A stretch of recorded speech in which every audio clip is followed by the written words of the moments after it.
To our brothers and sisters in the Kenya Police Service, we extend not defiance, but partnership. We come not to fight you, but to seek your protection. Let it be made abundantly clear that we want the government of the people, by the people, for the people. Gen Z's rises. My name is Patrick Osoi the 6th, and I came to the limelight last year before demonstrations. I came May last year, and I declared to go for the presidency 2027. We did not want to start politics. We respected and we respect the rule of the law. But what has been happening, there's been a lot of politics, and therefore we have to go end on. Before I give my speech, I want to say thank you for all of you for coming. So I want to give a very comprehensive statement in order to guide the young people and us to be able to run these demonstrations tomorrow. The young people need direction. Our generation needs direction. We have been quiet for so long without a leader to tell us what direction to take. It is important to note, as a person who has served at the capacity of a special force in this country, I understand the reasons for formation and structures to engage in any war. For a person who has served in the National Intelligence Service of this country, I understand the dynamics of what is being planned. And I want to say this before I start my brief statement today. It is important to note, any leader who has uttered any provocative words, threatening words, the likes of Member of Parliament of Tiaty, we need to take action.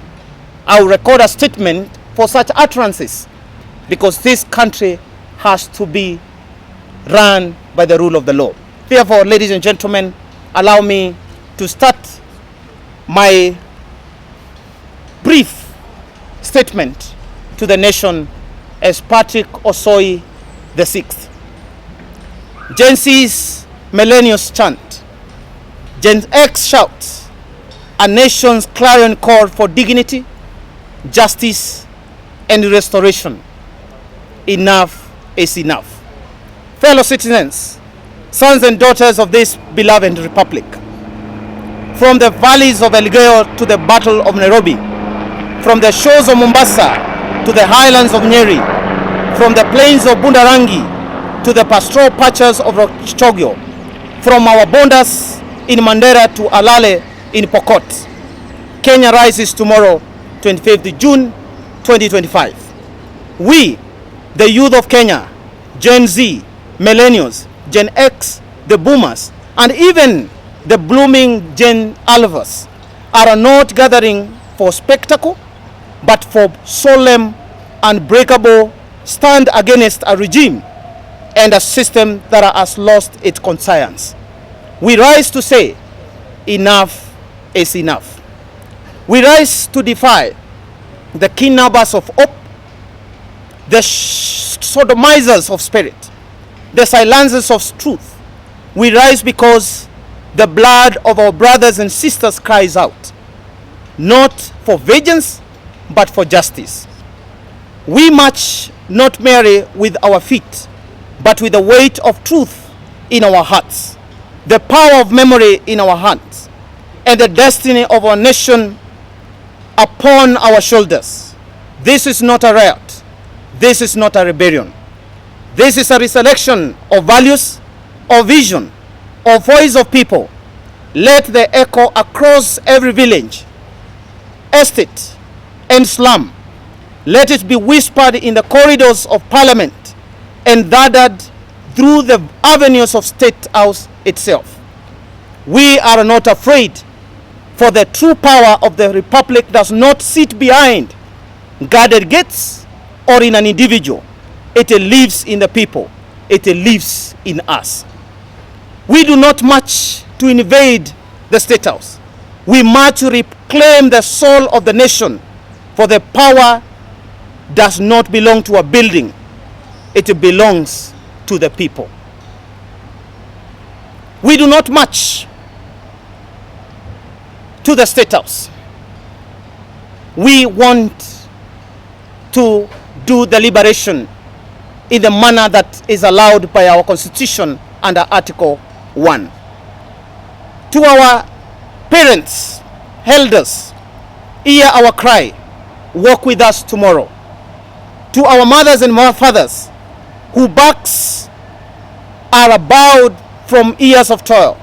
To Mama Mboga, sweating under the unforgiving sun, yet earning less by the day, join us tomorrow. To the genuine boda riders, gallant in their hustle, dodging potholes and poverty, walk with us. To the mitumba vendor, whose humble trade now chokes under the weight of predatory taxation, stand with us tomorrow.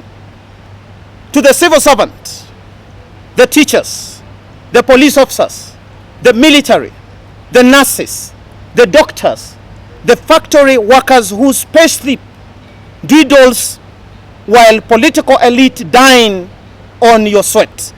Tomorrow is your march too. Let this be a day the middle class sees their whispers in lounges and take their place in the street of conscience. Let this be time when parents no longer cry alone over the caskets of their children, but stand beside them in purpose to liberate this nation. We walk because we have all lost something, not to this riot. Our friends, our freedom, our future. And therefore we say, enough is enough. Kenya is bleeding, but we are healing. We do not march to break. We march to remember, to honor, to build. We carry in our hearts the names of those murdered for daring to dream. They died holding placards, not weapons. They raised flags, not fists. Their only crime was believing in a better Kenya. They were not criminals. They were patriots. They were the future. We will never forget. Their blood has not been spilled in vain. It has watered the tree of liberty. Their memory shall become our mandate. Let it be known, Kenya's greatest enemy is not its youth. It is cabal of weakness system that trade integrity for impunity, merit for nepotism, service for surveillance, and democracy for deception.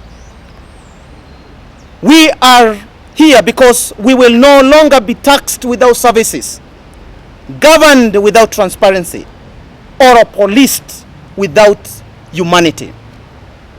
Kenya is emerging from the woods of unemployment, overtaxation, bloated bureaucracy, hollowed institution, and corruption dressed in a designer's suit. And now we say no more. Enough is enough. This is Kenya's tipping point. We are a generation that was pierced the veil of political theater. We know that optics are not governance, that campaign promises do not cure anger. The photo ops cannot replace policy. Let the old order tremble, for we come not with fire, but with facts, not with stones, but with steadfastness. Let them send their goons, as they always do. We are not shaken, we are not afraid. For the movement is greater than their bullets, louder than their lies, and stronger than their violence. This is message to my fellow colleagues and police officers and security agencies in this country. Work with us and not against us, because you are in the same cocoon. To our brothers and sisters in the Kenya Police Service, we extend not defiance but partnership. We come not to fight you but to seek your protection. Let it be made abundantly clear: the youth and the demonstrating citizens of Kenya have no quarrel with the police. We welcome your presence tomorrow as guardians of peace, not as tool of repression. For we all now know the truth. It is not our youth who bring chaos, but goons hired by politicians, exposed by the brave voices in our media. We need protection from violence, not for violence.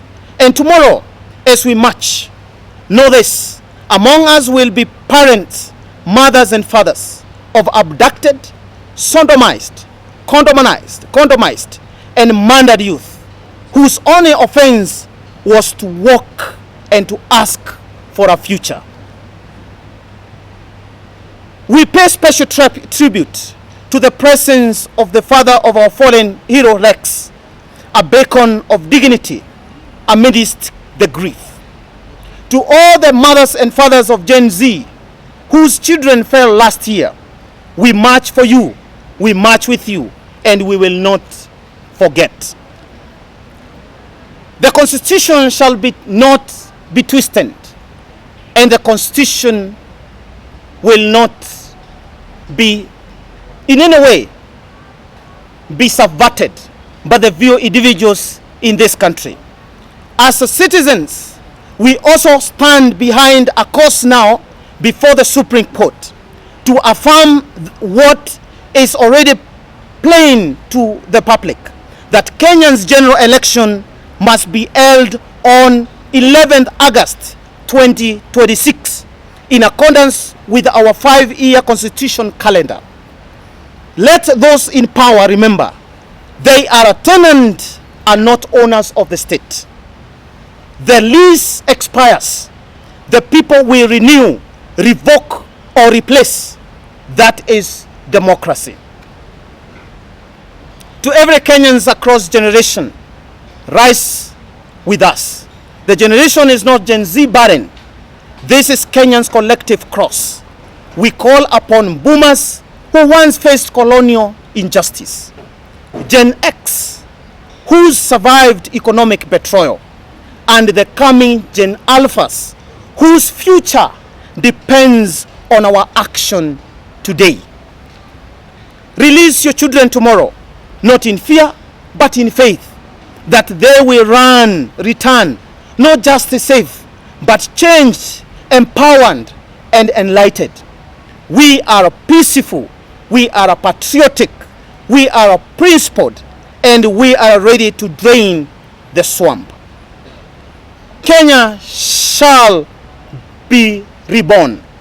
Let it be recorded in the annals of history that when the powerful grew deaf, the people found their voice. That when the politician hid, the nation rose. That when the system failed, generation stood united. We are not here to burn. We are not here to build. We are here to build. We are not anarchists. We are architects of our future, of the nation restored to its people. So tomorrow, come out in your thousands and millions. Let the street swell, not with fear, but with courage, with conviction, with hope. And may it be written that on 25th of June 2025, Kenya, the real Kenya, stood up. With a way forward, we shall have a live X meeting on Thursday, late afternoon. A link shall be shared with the organizers to all our social media. For justice, for dignity, for democracy, for the foreign, for the living, for the generation to come. Power to the people, glory to the brave, peace to the just, freedom for the people. We want the government of the people, by the people, for the people. Gen Z's rises. Ladies and gentlemen, thank you very much.